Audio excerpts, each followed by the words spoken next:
उठा ले जाऊंगा तुझे मैं घोड़ी पर, देखती रह जाएंगी सखियां तुम्हारी।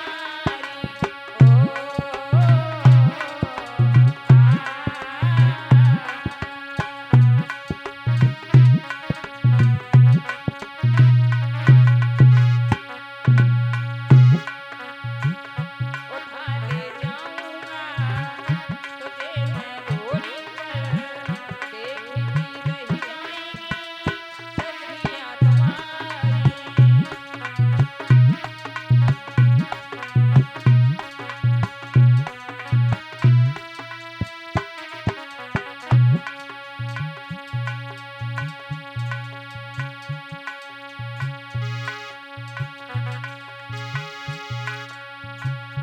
कहो ना प्यार है प्यार है प्यार, उठा ले जाऊंगा तुझे मैं घोड़ी पर, देखती रह जाएंगी सखियां तुम्हारी।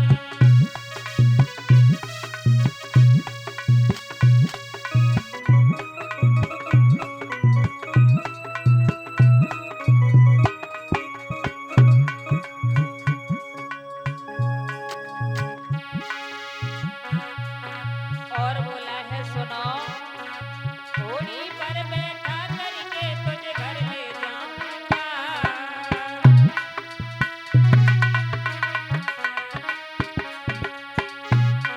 अरे घोड़ी पर बैठा करके तुझे घर ले जाऊंगा।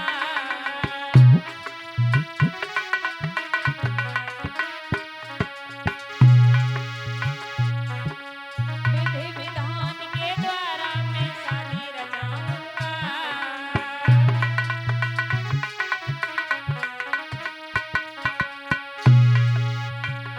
कहो ना प्यार है प्यार है प्यार, उठा ले जाऊंगा तुझे मैं घोड़ी पर, देखती रह जाएंगी सखियां तुम्हारी।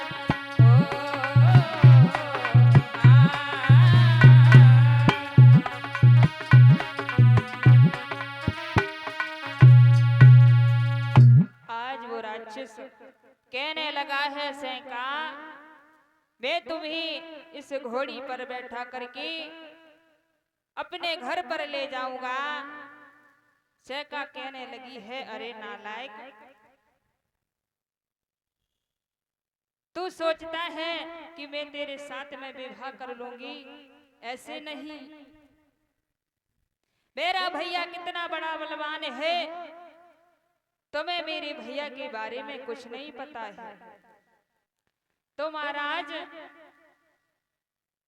विप्रचित्र कहने लगा है सैका, अगर तुम्हें अपने भैया पर इतना ही गोमान है तो तुम कल इस जंगल में युद्ध करने के लिए भेज देना। और सुनो, मेरी एक शर्त है।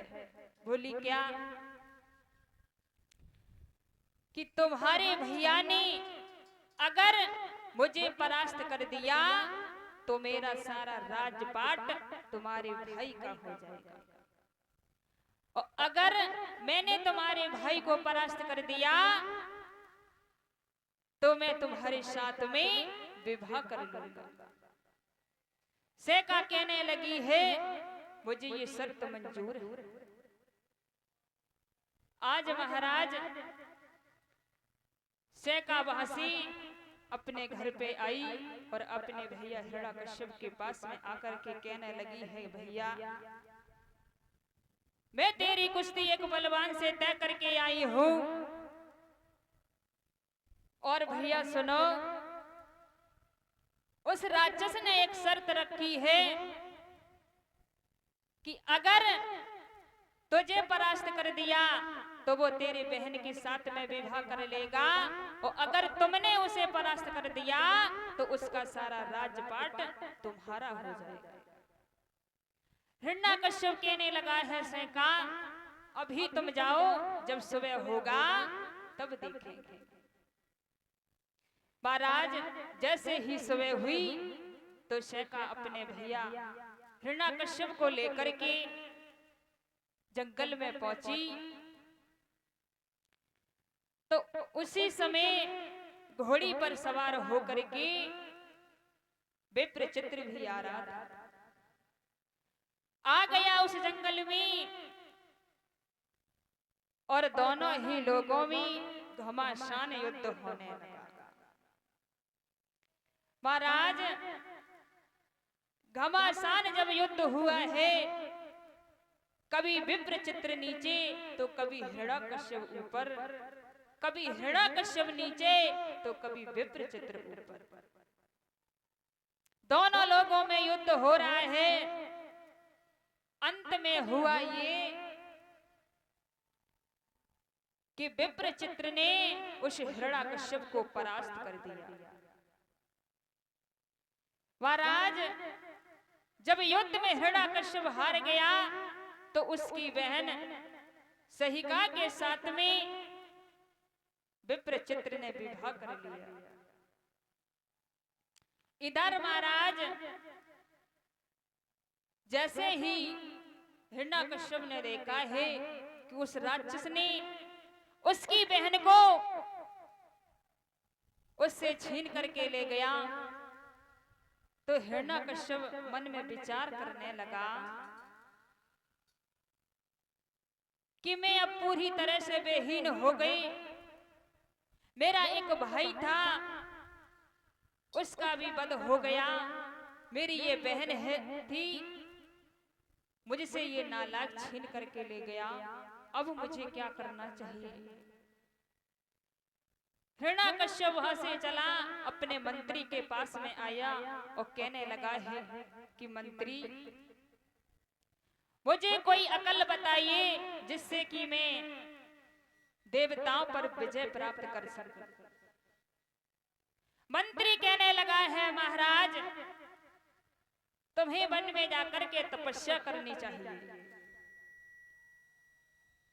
आज महाराज, जैसे ही मंत्री की इतनी बात सुनी तो हिरण्यकश्यप तुरंत ही वहां से चला और जंगल की तरफ बढ़ा है। एक बियाबान जंगल में जाकर के वो तपस्या करने लगा है। जैसे ही तपस्या करने के लिए भाग चला तो देवता लोग थे, वो सब घबराने लगे, सब घबराने लगी। इधर महाराज, देवताओं के राजा इंद्र को जब पता चला तो गुरु बृहस्पति जी के पास में पहुंचे, कहने लगे हैं, प्रभु मेरी रक्षा करो।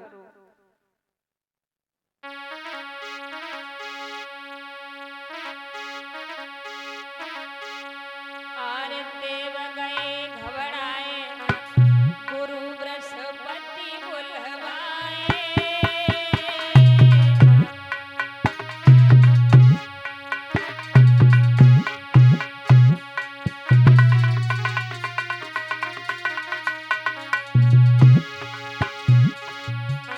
और रोई रोई की हाल सभी देवन ने समझ आए भैया।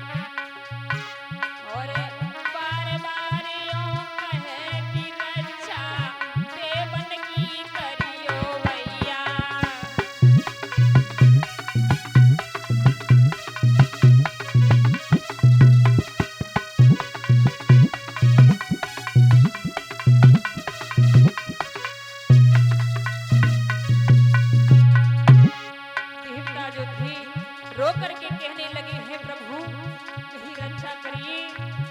अगर इस पापी की तपस्या पूरी हो गई तो मेरा